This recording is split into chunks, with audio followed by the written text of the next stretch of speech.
বাঙ্গি ফাটা যে পরিমাণ গরম পড়ছে বাইরে, এই গরমে মনে হচ্ছিল ঠান্ডা, ঠান্ডা কোনো কিছু হলে তো একেবারে জম্পেশ হয়ে যেত। মন প্রাণ একেবারে সব জুড়ায় যেত। গরমের ক্লান্তিটাও দূর হয়ে যাইত। তো দই চিড়া খাবার জন্য সবকিছুর প্রিপারেশন নিয়ে নিচ্ছিলাম। এখানে সবকিছু আমি ভালো করে মিশিয়ে নিলাম। দেখতে কিন্তু ইয়াম্মি লাগছে, খেতেও কিন্তু সেই ছিল। তো বরের কাছে নিয়ে গেলাম। বর তো বলল সেই হইছে। হ্যালো এভরিওয়ান, আসসালামু আলাইকুম। কেমন আছো সবাই? এই গরমে সবারই নাজেহাল অবস্থা। তবুও বলছি কেমন আছো? হঠাৎই মন চাইলো যে এই গরমের মধ্যে একটু দই চিড়া খাই, তাহলে মন প্রাণ একেবারে ঠান্ডা হয়ে যাবে।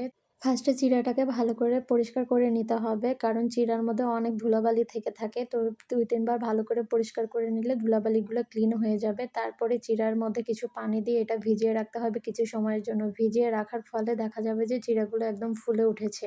সৌন্দর্যের জন্য এখানে আপনারা সাদা চিড়াটা নিতে পারেন। কিন্তু যে সাদা চিড়ার থেকে এই আমনের চিড়াটা খেতে বেশি মজা। এজন্য আমি আমনের চিড়াটাই নিয়েছি, লাল চিড়া। আর সাদা চিড়াতে তেমন মজা নেই। এজন্য সাদা চিড়াটা আমি নেইনি। কিন্তু সৌন্দর্য দেখতে কিন্তু সাদা চিড়াটাই বেশি লাগে। এবার একে, একে আমি সব ইনগ্রিডিয়েন্টস চিড়ার মধ্যে দিয়ে দিচ্ছিলাম। ফার্স্টে দই দিয়েছি। দই দিয়ে ভালো করে নেড়েচেড়ে মিশিয়ে নিচ্ছি। তারপরে চিনি দিচ্ছি। আপনারা যেমন মিষ্টি খাবেন সেই অনুপাতে আপনারা চিনিটা মেশাবেন। আমরা যেহেতু চিনি মিষ্টিটা খুবই কম খাই ও আমি ২ জনই ঝাল এবং টক খেতে বেশি পছন্দ করি। তো এজন্য আমি চিনির পরিমাণটা কম দিয়েছি।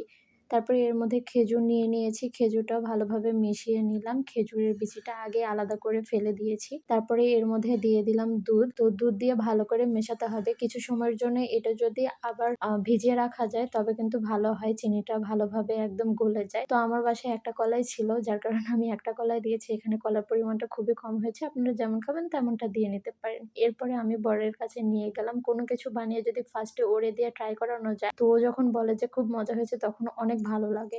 মাইন্ডকে ফ্রেশ রাখার জন্য এই গরমে আপনারাও চাইলে এরকম দই চিড়া বাসায় খেতে পারেন বানিয়ে। এতে শরীরের জন্য অনেক ভালো। আর ওকে বলছিলাম যে একা, একা খাচ্ছ, কিছু রিভিউ দাও। ও কি রিভিউ দেবে বুঝে উঠতে পারছিল না। এখানে অনেক মজা নিচ্ছিলাম। তো ২ জন অনেক হাসাহাসি করেছি। ভিডিওটি কেমন লেগেছে অবশ্যই কমেন্ট করে জানাবেন। দেখা হবে নেক্সট ভিডিওতে। আল্লাহ হাফেজ।